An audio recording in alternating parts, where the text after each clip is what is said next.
When Mokaku took the stage and began to speak about the 3D atlas, the atmosphere was heavy with anticipation. The atlas had been whispered about in scientific circles for months, often painted as an advanced mapping system, meant to revolutionize how humanity approached data, space exploration, and global observation. Many believed it was simply a new technological tool, another in a long list of innovations poised to quietly enhance human progress. But Kaku's revelation shifted the ground beneath those expectations. What he unveiled was not a map in the conventional sense, not a catalogue of stars, and not even an atlas of earthly terrains. Instead, the 3i Atlas was a framework that reshaped the very idea of what could be charted, and perhaps more importantly, who would have access to those insights. This object, he explained, was simply a piece of another solar system that was expelled and had been traveling through interstellar space for hundreds of millions of years, perhaps billions. We don't know. We don't see that in our solar system. None of the asteroids in our solar system look like that. So it's very puzzling how it could have obtained this shape, because it has anomalies. It moves on a trajectory that is very unusual. It is aligned with the orbit of the Earth around the Sun, and will get extremely close to the inner planets, like Jupiter, Mars, or Venus. It will arrive closest to the Sun when the Earth is on the opposite side, so we won't be able to look at it. That's the point where a spacecraft could make a maneuver to slow down. It's coming from the direction of the Milky Way galaxy, the center, where the sky is crowded with stars. That's why it took a while to notice it. He began by outlining the assumptions that had built up around the atlas. Most scientists and engineers assumed it was an ambitious data integration project, designed to unify streams of information from satellites, ground-based sensors, and deep space probes into a seamless interface. Governments and corporations alike had been quietly preparing to leverage it for economic and strategic advantage. The mystery interstellar object spotted by astronomers last week could be the oldest comet ever seen. It's only the third time we've detected an object from beyond our solar system. Kaku revealed that this common narrative, while convenient, barely scratched the surface of its true function. The 3 Atlas was not about charting the known world. It was about charting the unknown in ways that bypassed traditional methods altogether. Instead of passively recording information, it actively modeled possibilities. It was not a static atlas, but a living architecture of potential realities, a system that could anticipate and simulate scenarios far beyond current comprehension. The audience reacted with visible unease. A map that did not merely show where things were, but where they could be, was a radical shift. Kaku leaned into the implications, explaining that the 3i Atlas integrated 3 pillars: intelligence, imagination, and inference. Intelligence was the capacity to absorb staggering amounts of raw data from across the globe and cosmos. Imagination allowed it to construct hypotheses, not unlike the creative leaps humans make when faced with incomplete information.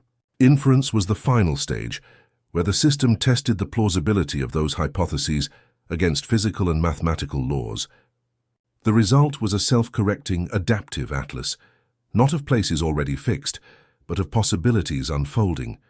The implications were profound. Traditional atlases and data systems are descriptive, capturing what exists at a given moment. The 3i Atlas was generative, creating a dynamic spectrum of outcomes that challenged the idea of certainty itself.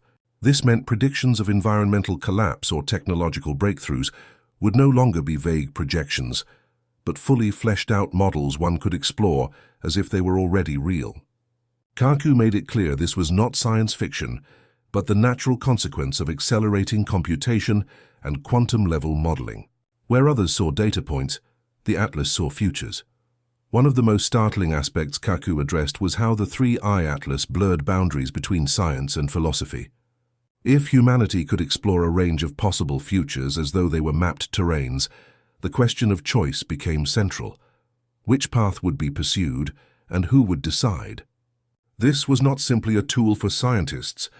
It was an engine for civilization, one that could tilt the balance of geopolitics, economics, and even cultural identity. Kaku described it as standing before a library where every book represented a version of history yet to unfold. The danger was not in accessing this library, but in becoming beholden to it, letting its models dictate decisions rather than guide them. He drew attention to how the atlas could alter humanity's approach to climate change. Traditional models project likely outcomes based on emissions and feedback loops, but the atlas could present entire immersive scenarios, allowing leaders to walk through worlds devastated by inaction or worlds transformed by sustainable choices. This immersion could become a tool of persuasion unlike any before it, shaping policy not through abstract graphs, but through experiential inevitability. Yet Kaku also warned of the risk. If leaders began to treat these simulations as certainties, they might close off the unpredictability that makes human innovation possible. The potential applications in space exploration were equally dramatic. With the 3Y Atlas, distant exoplanets could be modeled with startling fidelity, extrapolating atmospheres, landscapes, and even potential life forms based on fragmentary signals. Humanity would not need to wait centuries for probes to travel vast distances. Explorers could step virtually into these alien worlds and prepare missions with uncanny accuracy.